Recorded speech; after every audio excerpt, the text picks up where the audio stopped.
Imagine a historic accident. All the geopolitical pressure of the Cold War, 45 years of tension, was finally released, not by a treaty or a tank, but by a simple bureaucratic blunder. In 1989, the world breathed a sigh of relief. The United States was the sole superpower. But the end of the Cold War didn't bring peace, it brought chaos.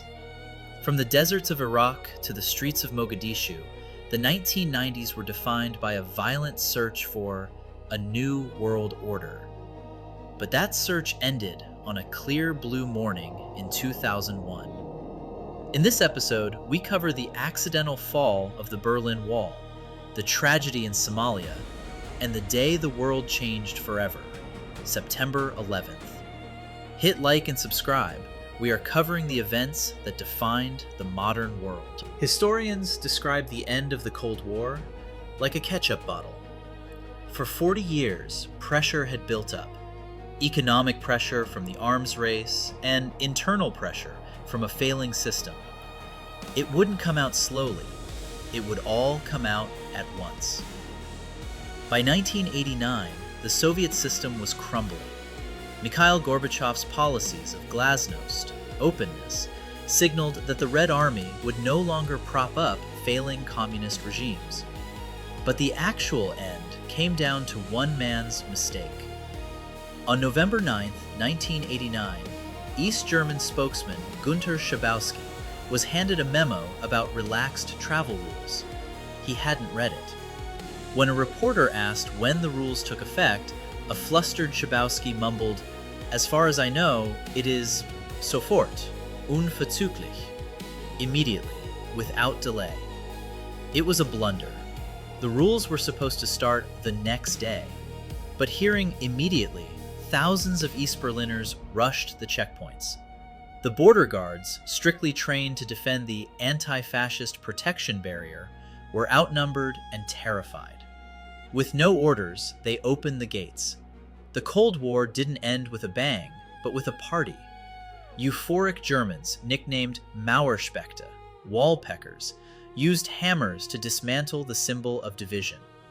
Less than a year later, Germany was officially reunited, and by 1991, the Soviet Union itself dissolved. With the Soviets gone, the New World Order faced its first test. In August 1990, Iraq's dictator Saddam Hussein was broke after a long war with Iran. He owed billions to his tiny neighbor Kuwait. To justify an invasion, Saddam accused Kuwait of stealing oil from a shared oil field. On August 2nd, he invaded, overrunning the country in hours. His goal? Seize the oil and cancel his debt by erasing Kuwait from the map. President George H.W. Bush saw this as a naked act of aggression.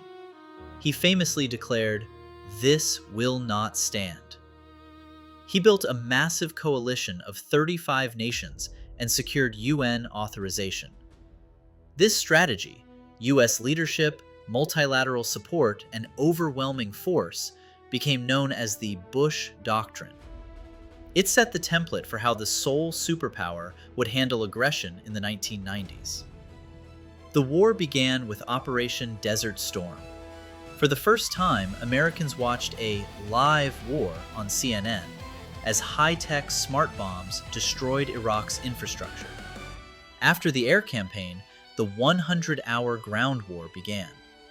General Norman Schwarzkopf's forces swept in, and the Iraqi army, billed as the fourth largest in the world, collapsed almost instantly.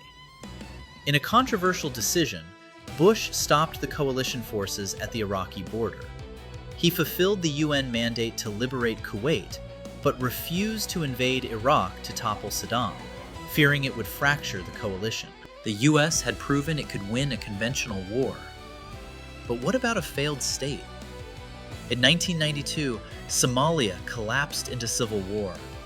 Warlords used food as a weapon, creating a staggering famine where hundreds of thousands died. President Bush launched Operation Restore Hope, a purely humanitarian mission. Initially, it was a major success. Security was established, and starvation had been stopped. But under President Clinton, the mission suffered from mission creep. It shifted from feeding people to nation building and hunting down the warlord Mohammed Farah Aidid. This aggressive stance led to the Battle of Mogadishu in 1993, immortalized in the film Black Hawk Down. U.S. Rangers launched a raid to capture Aidid's lieutenants, but 2 Black Hawk helicopters were shot down.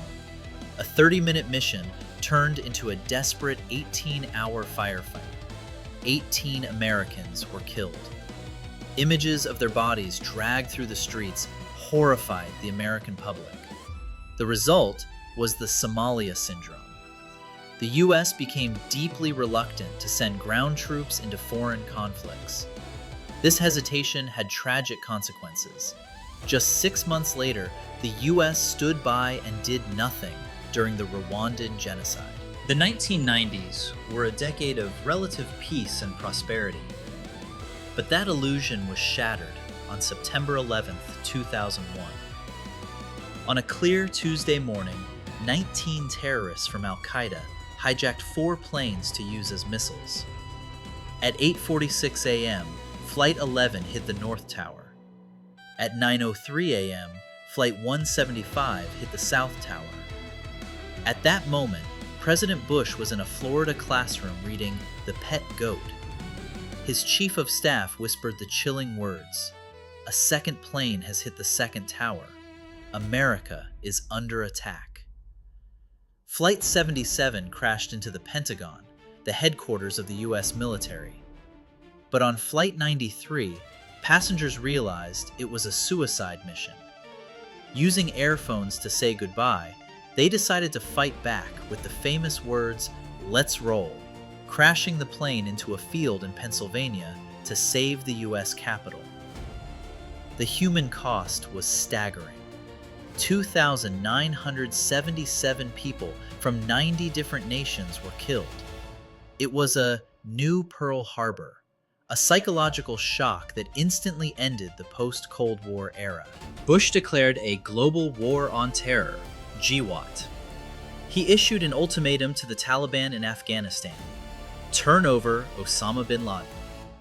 When they refused, the U.S. invaded, beginning the longest war in American history. But the war expanded. Bush identified an axis of evil: Iraq, Iran, and North Korea. In 2003, the U.S. invaded Iraq to find weapons of mass destruction, WMDs. While Saddam was toppled, no WMDs were found, and the U.S. became bogged down in a violent insurgency. The war also changed life at home.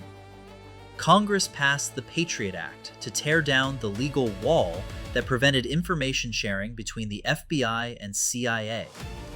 It also created the Department of Homeland Security, merging 22 agencies into one massive department. This led to a massive constitutional debate: security versus liberty. The framing of a war on terror allowed for indefinite war because you cannot sign a peace treaty with a tactic. It fundamentally reshaped American privacy and government power for the 21st century. The New World Order that began with the joy of the Berlin Wall ended with the dust of the World Trade Center. The U.S. moved from the end of history to a new, borderless war on a tactic: terrorism. But while we were fighting these wars, a quiet revolution was happening in our pockets. In the next video, we explored the digital revolution, the 2008 economic crash, and the rise of the iPhone. Subscribe so you don't miss the final chapter. And a question for the comments: did the Patriot Act go too far in trading liberty for security? Let me know your thoughts below. Until next time, stay curious.